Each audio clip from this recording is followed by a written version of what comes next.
जयदेव महाप्रभु के एक भक्त थे। उन्होंने जयदेव महाप्रभु को अपने यहाँ पर भोजन पर बुलाया। जयदेव महाप्रभु भोजन पर पहुंचे। भोजन के बाद ब्राह्मण थे तो उनको दक्षिणा दी और दक्षिणे में सोने की मोहर दी। सोने की मोहर देकर के जयदेव जी वहां से प्रस्थान करने लगे।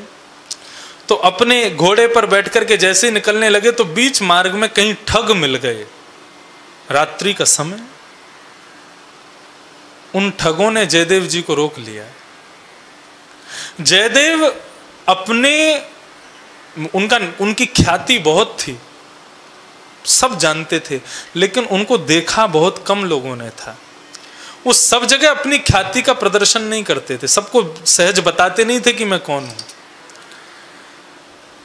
ठगों ने रोक लिया। ठगों ने पूछा कि कहां जा रहे हो? बोले आगे जा रहे हैं। आपको कहां चलना है? ठगों ने कहा जहां तुम जाओगे वहीं हम चलेंगे। जयदेव महाप्रभु समझ गए कि ये ठग हैं।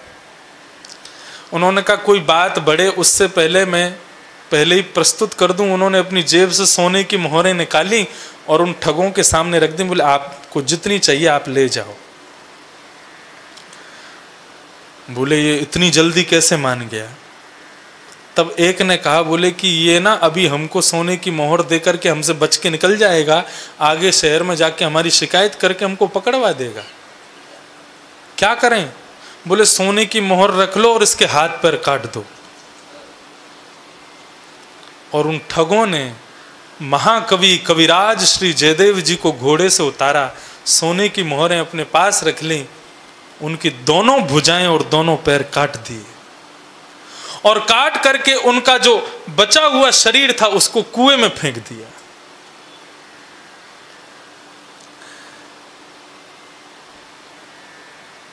जयदेव कष्ट में आ गए, लेकिन वहां कुएं में पड़े पड़े भी गीत गोविंद का पाठ करने लगे। ठग वहां से भाग गए थे। इतने में ही उस नगर के राजा वहां से आने लगे। राजा ने देखा ये ध्वनि कहां से सुनाई दे रही है, कोई गीत गोविंद का पाठ कर रहा है। राजा भी गीत गोविंद का अति प्रेमी था। उसने जैसे ही देखा तो कोई नीचे पड़ा है, उसने तुरंत सैनिकों से निकलवाया तो दोनों भुजाएं कटी हुई, पैर कटे हुए। उसने पूछा महाराज आप कौन हैं? तो जयदेव महाप्रभु ने अपना परिचय नहीं दिया और कहा आपके हाथ पैर कट गए? बोले कि श्री जगन्नाथ भगवान के भी हाथ अदृश्य हैं ना, इसलिए उन्होंने अपने भक्त के हाथ भी अदृश्य कर दिए। राजन तुम चिंता मत करो, मुझे इसमें भी प्रसन्नता है। जाही विधि राखे राम ताही विधि रही है। राजा ने कहा इतना त्यागी व्यक्ति, इसको तो मैं अपने पास रखूंगा। अपने भवन में ले गए, राजमहल में ले गए, वैद्यों से चिकित्सा करवाई और कटे हुए हाथ पैरों के घाव भर दिए। राजा का नियम था कि उसके यहां रोज संत आते थे और संतों को मुंह मांगा वरदान दिया करता था। एक दिन वे चारों ठग संतों का रूप धारण करके राजा के यहां पहुंचे और जैसे ही राजा के भवन में प्रवेश किया तो राज सिंहासन के बगल में सिंहासन पर जयदेव महाप्रभु बैठते थे। जैसे ही उन चारों संतों ने प्रवेश किया और जयदेव महाप्रभु को देखा और आप, अरे ये तो वही है जिसके हाथ पैर काट दिए थे, ये बच गया, इसने हमको देख लिया, अरे अब ये राजा से हमको मरवाएगा। जयदेव समझ गए कि ये लोग भयभीत हो रहे हैं। तुरंत उन्होंने राजा से कहा, अरे राजन देखो आज कितने सौभाग्य हमारे। क्यों? बोले आज मेरे बड़े गुरु भाई आए हैं चारों, अरे इनका स्वागत करो, सत्कार करो। राजा को जैसे ही पता चला हमारे स्वामी जी के गुरु भाई, उसने तो महाराज सत्कार की झड़ी लगा दी, माला पहना रहे हैं, पैर प्रक्षालन कर रहे हैं, खूब आनंद से उनको भोजन पवा रहे हैं।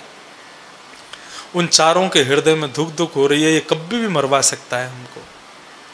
लेकिन जयदेव महाप्रभु ने खूब सत्कार करवाया और अंत में राजा से कहा इतना धन दो इनको कि कहीं और मांगने की इनकी कभी प्रवृत्ति ना हो। राजा ने इतना धन दिया कि चारों उठा नहीं पा रहे थे।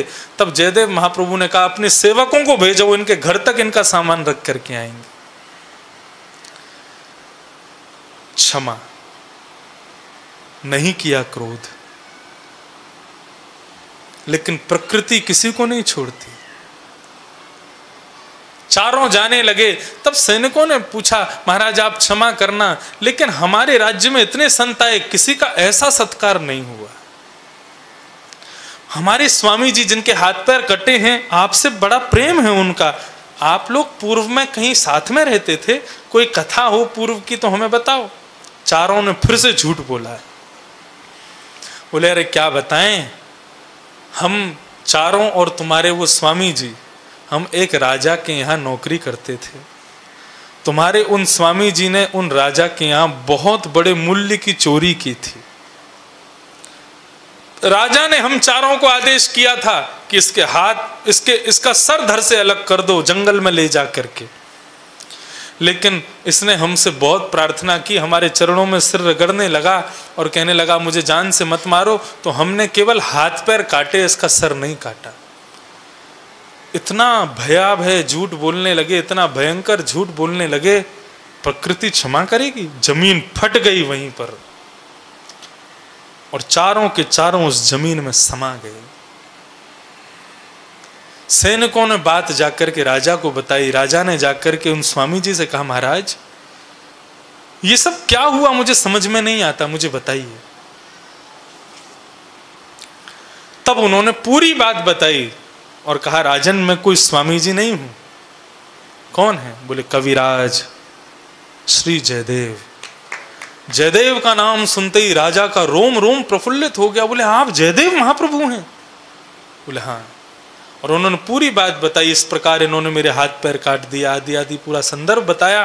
राजा ने अंत में एक ही बात पूछी, आपने क्रोध क्यों नहीं किया? आपने उनको दंड क्यों नहीं दिलवाया? बोले मैं दंड देता, मैं क्रोध करता, अपनी बुद्धि को विकृत करता। इसलिए कभी भी किसी पर कोई तुम्हारे साथ अनहित करे, उसको प्रकृति के हवाले छोड़ो, प्रकृति दंड देगी। राजन क्रोध करके अपनी मति को धूमिल मत करो, दूषित मत करो।